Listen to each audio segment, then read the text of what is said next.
Hi, Genki Call here with your Soulforge offerings for the week of April 10th, 2023. Let's do this a little differently than usual because I have something very important to say, and that is do not craft the new Doom. Don't craft this. Get it in the Tower of Doom event with your gems. Don't waste your diamonds on this. If you're buying tiers in the shop for the Tower of Doom, you're going to get it for free. All right, now let's go back to our regularly scheduled programming. As far as legendaries go, we've got the Bone Dragon. This guy will eliminate up to 25 armor from an enemy straight up, create 9 skulls boosted by their armor with a 4-to-1 ratio. So you take whatever their armor is and divide by 4. So let's say this was 100, it'd be 25. Wow. That's a lot. I have seen this guy completely flood the board with skulls. It's crazy, crazy. Also gains armor, so it's going to tank up just a little bit. And it does frozen when enemies deal skull damage to him or it. It.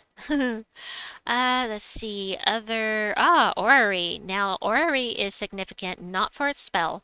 Destroy a row and column. That's as if those gems were matched. Deal damage to all enemies. Just a little bit of damage. Boosted by purple and yellow gems. Destroyed with a 2 times 2 boost ratio. Every blue and or purple that you get will be +2 to the damage. The thing that's significant about this is the third trait, which is to conjure a Star Storm. Star Storm is purple and yellow, and the storms can be really great with the right team. For instance, running this with Evendra can be very powerful. The purple feeds Evendra, the yellow gets turned into Uber Doom Skulls, that kind of thing. So that is the claim to fame for the Orrery, and that's about it. Ghost Queen, her claim to fame is that she gives a 50% mana start to all undead allies. She also steals mana from an enemy, steals life boosted by purple gems, 1-to-1 ratio. If there are 10 on the board, she'll steal 10 damage. If there are only 2, she'll steal 2. But stealing the mana and the true damage, it equates to true damage, but that true damage is going to get added on to hers here. She's really not bad as far as troops that give a 50% mana start go. I'm looking at you, Essentia. You suck. Yes, I said that. Next up is the Flesh Horror. I like this troop. I do. Eliminate all armor from an enemy, then deal damage to them and all enemies before them. This is a full AoE team if you hit the top troop. But because of the wording of the spell, because it's not necessarily going to hit every enemy, you can get around Submerge with her. So I actually really like her a lot. Plus, she's removing all of the armor, so not bad, in my opinion. She gains 2 to a random skill every single turn. That could be magic, which, well, it could be magic or any of the other skills here. Plus, she has skull damage reduction by 20%. As far as the mythics go, I see my favorite is in here. One of my favorites. Oh, and High King Irongut. Yes, High King Irongut is in the forge, guys. All right, let's go to Ketris the Bull first, though. Ketris the Bull needs, he does splash damage. Now, splash damage is very limited. It can hit at most 3 troops, and they have to be touching. If there is a space between the troop you hit and the next troop, it won't hit them. It'll only hit the one. But it does get a boost by attack, life, and armor with a 2-to-1 ratio.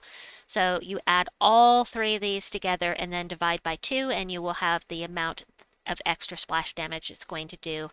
I really prefer a full AoE to splash damage, but it does have its place. Like, for instance, if you're fighting something that submerges a lot, you can get right around that submerge with a troop like Ketris.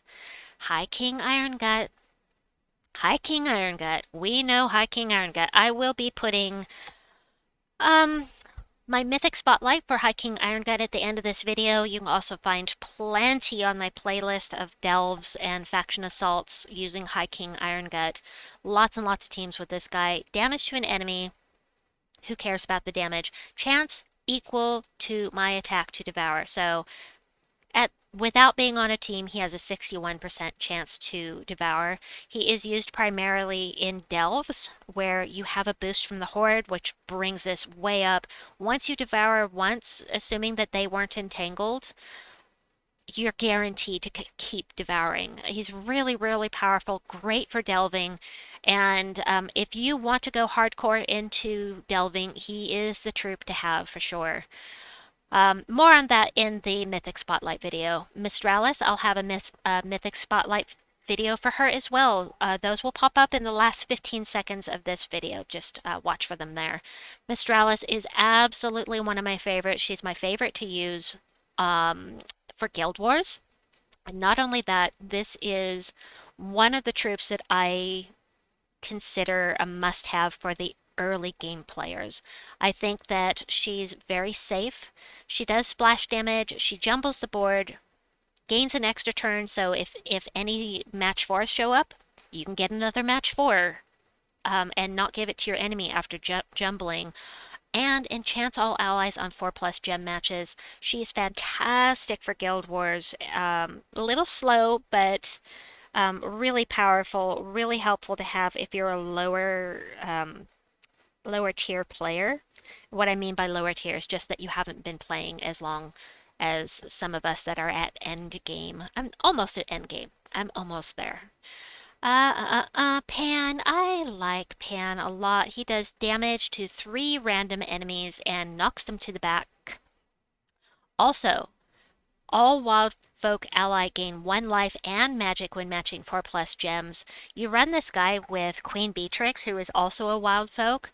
They're both having their spell damage go up and up and up with every single match 4, and you know how many match 4s you get when you're running with Beatrix, and it's just really powerful. Really enjoy Pan.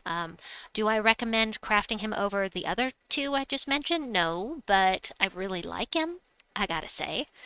And let's see, was that 4? Hold on. Hold on. I do this every time. 1, 2, 3. Yes, that was 4. All right, weapons. All of these are always here. Do not craft this, as I said. Always here, always here, always here. Okay, let's go over what is not always here, and that is rope dart. Rope dart is your #1 thing to craft this week over just about anything else, unless you're just dying to have Pan or something. You need rope dart. Rope dart is one of the most powerful weapons in the game, period. This is one weapon that I think is actually worth spending $5 on. I almost did. I almost spent $5 to get this early, but I saw, a couple years ago, almost. But I saw that Pride Lands was coming up within a month, so I didn't do it. But I considered it.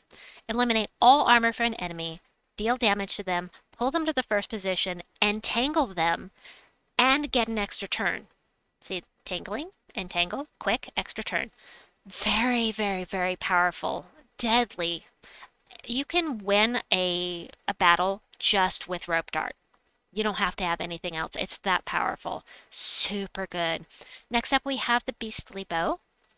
Damage to an enemy boosted by beast allies. That's beasts across the board, doesn't matter what kingdom they're from. Then create a mix of 6 green and yellow gems for each beast ally. It's a good weapon.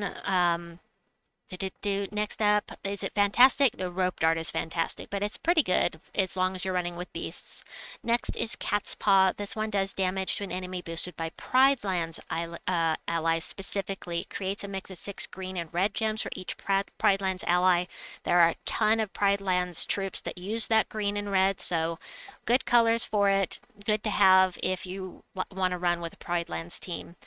This is one of the 75 diamond weapons. Nice and cheap, so if you need weapons to keep you from getting power block, definitely one to have. And removes all red gems. You will get no mana out of it, but it will boost your spell.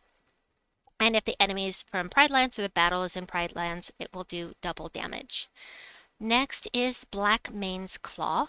This does damage to an enemy boosted by Rockshaw allies, and then creates a mix of 6 red and brown gems for each Rockshaw ally. Ha ha ha ha ha! Oh, Twin Claws! Oh, I love Twin Claws. Now, the Splody weapons are my favorite.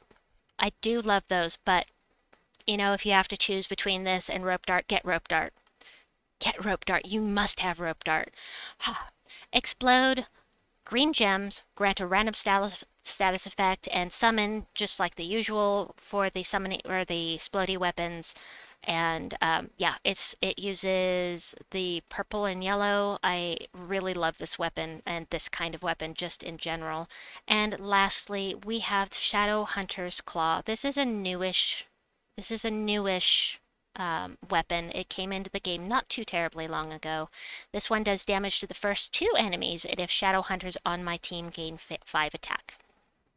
So that is what I have for you for this week.